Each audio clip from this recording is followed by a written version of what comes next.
കൽബ് പറിക്കുന്നോ മുമ്പിലായി നിൽക്കണ് ചേലൊത്തപ്പന ശേലുകൾ കേൾക്കണ് കൽബ് പറിക്കുന്നോ മുമ്പിലായി നിൽക്കണ് ചേലൊത്തപ്പന ശേലുകൾ കേൾക്കണ്.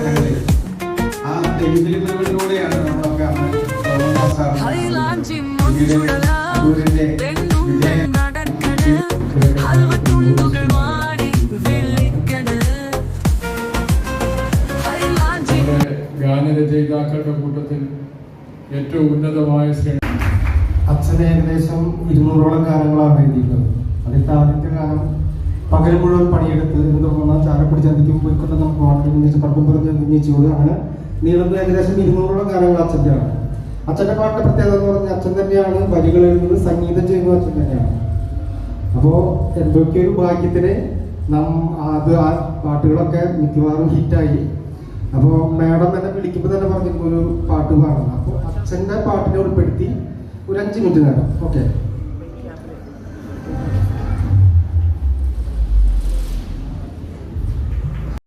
അനിൽ ഭാസ്കർ സംഗീത സംവിധായകൻ, പിന്നണി ഗായകൻ, പത്മഭൂഷൺ കാവാലം നാരായണ പണിക്കർ സ്മാരക പുരസ്കാരം, നാടകത്തിന്റെ സമഗ്ര സംഭാവനയ്ക്ക് KS വരദകുമാർ നാടകാചാര്യൻ, നാടകകൃത്ത്, ബാലാമണിയമ്മ സ്മൃതി പുരസ്കാരം, സുമ രവി നിള കവയത്രി, നോവലിസ്റ്റ്, ചെറുകഥാകൃത്ത്, ബാലാമണിയമ്മ സ്മൃതി അക്ഷരശ്രീ പുരസ്കാരം, റുക്സാന കക്കോടി കവയത്രി, ഗാനരചയിതാവ്, രേഷ്മ സുരേഷ് കവയത്രി, അഭിനേത്രി, റെജി ജോർജ് കവി, ചിത്രകാരൻ, മനു വി കുമാർ നവാഗത സംവിധായകൻ, ചിത്രരേഖ കുലോത്ത് കവയത്രി, അധ്യാപിക, ആര്യനന്ദ ആർ ബാബു.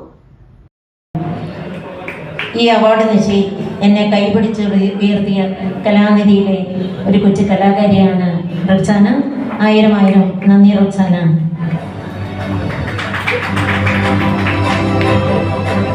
നൽകുന്നത് റഫീഖ് അഹമ്മദ് സർ.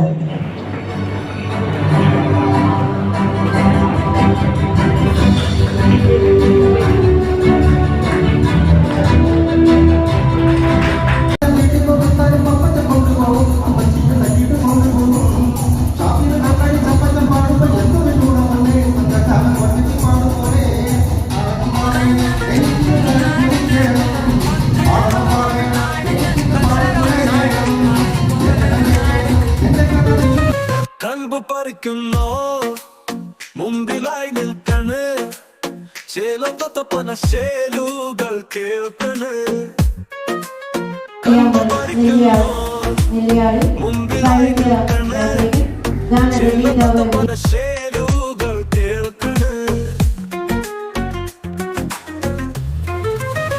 ഹൈലാഞ്ചി മഞ്ചുടല തെന്നുങ്ങൾ നടക്കണ് ഹൽവത്തുണ്ടുകൾ മാടി വിളിക്കണ്.